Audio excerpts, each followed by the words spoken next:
Afternoon, beautiful people. Thanks for joining me on Chippewa Backwoods. So, I want to show you people how I take showers at the Redneck Riviera. So, my barn has heat and electricity. I have I had electricity brought in from the street and from Consumers Power, and I have a pellet stove. But I do not have running water. So what I do for showers, my hair is wet here, I just took a shower. Let me show you how I take showers. I'm kind of proud of this actually. It's total redneck, but it works. All right, so I'm gonna turn you around. All right. So what I did was, I bought a pump, basically a sprinkler pump, okay? Goes into the water. Try not to drop my camera here. I don't know if you can see that. There's a sock on the end of that. Let's see if we can pull that baby up. All right, that keeps sediment out of there. And make sure it's not sitting on the bottom. That's why it's draped across the bridge. It's at the right height, so it's just sitting inside the water. If you can see that or not. Okay, and I got a bucket and a funnel here and a piece of plastic that I put over the motor. I put this plastic over the motor so that when I'm priming the pump, I take this off and I put water in here to fill this line and prime it. Then I put the garden hose on and I take this off so my pump can get air, and turn it on. And what it does is it pumps water roughly 250 feet to my barn. I have a really long garden hose and a really long couple of extension cords. I know they're not outdoor extension cords, not the right way to do this, but it's working for now. You can see my garden hose down there and the weeds. Trust me, it goes all the way through all of this and goes up to my barn.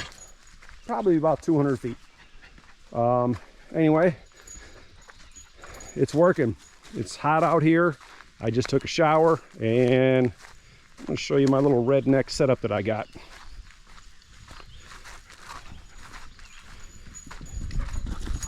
There's my garden hose, there's my power cord going into the barn. There's Maya trying to give me a trip hazard. Okay, so what I did was, hang on a second, I bought a shower enclosure and I built a structure around it. It's all womanized wood, pressure treated, and I got one of those bad boys up there. And what it does is, see if I can get back a little bit. Hang on a second. I'm sorry. I know I'm all over the place here. So, let me see. The green hose comes from the bridge, and move this thing here up. The green hose comes from the bridge, and this here is to drain the whole system. And to what I do is I close this one off. This goes up to, I'll show you in a minute where this goes. I close this one off. I open this one off. Let's say we're taking showers in the wintertime. You have to winterize this right after each shower because this garden hose will freeze up. So I hook up my air compressor to this with that closed, and I blow the system out. Well, I disconnect it from the pump out on the bridge, and this will blow out the whole line, so there's no chance of the garden hose freezing up. And on the pump, there's a plug in the bottom of it that drains the pump itself.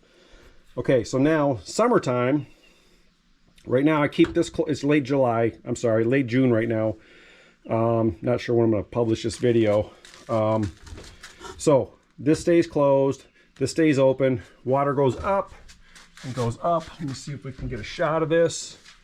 Up in my rafters, I got a tank. Can you guys see that? I don't know if you can see that or not. It's a 35-gallon tank. I think the last time I looked at it, 35 gallons of water is roughly 350 pounds, I believe. And I felt comfortable with that on 2 or 3 trusses. You can see I got 2x4s going across, spanning several trusses. So I'm okay with the weight up there. And what else do I have here? So this line here comes down from that tank, okay? Goes down, Goes this way. Now if I want to drain that tank in the ceiling, because I don't want it to freeze in the winter, I close this valve. I'll tell you where that goes in a minute. This one goes outside. I know some people out there are going to say, oh, you're draining water out, you know, whatever. Listen, it's gray water. It's basically river water with, you know, a little bit of shampoo in it. It's hard to tell right now because I got a bunch of garbage out here. But actually, there's the hose right there. That's the drain. And what's happening here is this is a French drain. I dug a big deep hole and filled it with gravel, and it all just goes out away from the barn. That one right there, that is the drain for the shower. And this is just so mice and, you know, critters don't get back inside the barn. And okay, the rest of the system. So when it comes down from the tank, it goes this way. And what I have here is a pump. The reason I have to have a secondary pump is this right here is a RV on-demand water heater. People use these for camping. The problem with this kind of a system is it needs pressure. You can't just have a gravity-fed water system go into this. It's not enough. So I had to buy this pump, and this comes with a 12-volt hookup for hooking up to your car batteries. So picture you're out camping and you bring, you know, a couple 5-gallon buckets or drums of water or whatever, and you somehow get it, I don't know, above this. So you got some gravity or whatever, and then you hook this up to your car battery, which powers it, and this provides pressure for the water heater. So that's why I bought that. But what I did was, I didn't want this to be 12-volt power. I wanted it to be 120. So I bought a, you know, I'm going to screw this up. Somebody's going to correct me. It's an inverter, whatever. It's a converter, inverter. It takes 12-volt power and converts it to 120.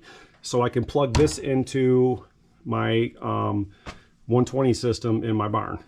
So now I have water, I have pressure, and this thing here, oh, I love this thing.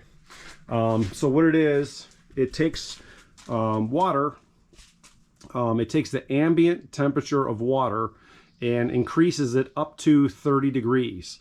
In summertime, that's great, obviously, because the water, the river, you know, it's a river. It's always kind of chilly. So I just took a shower, and actually it was very refreshing. It was, it wasn't warm, but this thing worked great. Now, so if you want to take a shower in, I don't know, December, late gun season, November, it's going to be a really quick shower. It's, you know, it works. It takes, the water's probably 30, 35 degrees. So what, you're going to get your water up to maybe 60 degrees. So you're going to take a really fast shower. But if you're up here for a whole week, this thing is awesome. So, one last thing, I'm really slow and I procrastinate, but I'm trying to hook up a GFCI right now for this system. But right now, I'm just using an extension cord, and this is what fires up the water heater. Then when I get out of the shower, I just unplug this, you know, with wet hands. Awesome. Oh yeah, one more thing, you have to have propane, because that's what this thing relies on to create the heat, is propane. And that's basically it. I got a little shower curtain hooked up there. My barn's all cement. I don't really care if I make water out here. So basically, when we're out here taking showers, I tell everybody inside the barn, hey, someone's taking a shower. Nobody go out in the, you know, the garage area, because this is now a bathroom. So anyway, that is my Redneck shower system, and right now in late June, I'm loving it because I got pretty sweaty today working out back, and it was nice to be able to take a shower. So I decided to show you guys how this system starts up. I don't have my tripod right now, so bear with me. Let's see if I can get this set up without my tripod. There we go. Hold on, let's see if that stays. There we go. Oops, sorry, that didn't work. Let's try that again. There we go. All right, extension cord. This one goes to the water heater. Listen carefully.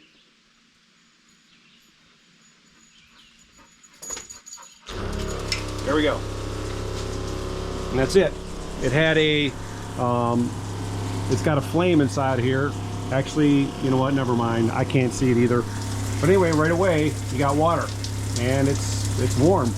It's warm right off the bat as soon as you plug this thing in. So it's a cool system. I got this thing jacked up off the ground because, and there's a hole there, and I think there's a hole somewhere in the backside too, because hooking the pipe up, the drain pipe, was pretty challenging actually. But yeah, I love this little system. Keeps me from having to get a septic system, which I'm not doing. I'm done putting money into this place. I don't want to put a septic system in. I don't want to put, you know, a water system, any of that stuff. So this, I mean, this is a deer camp. That's really all it is. So this allows us to take showers. Anyway, thanks for watching that. See ya.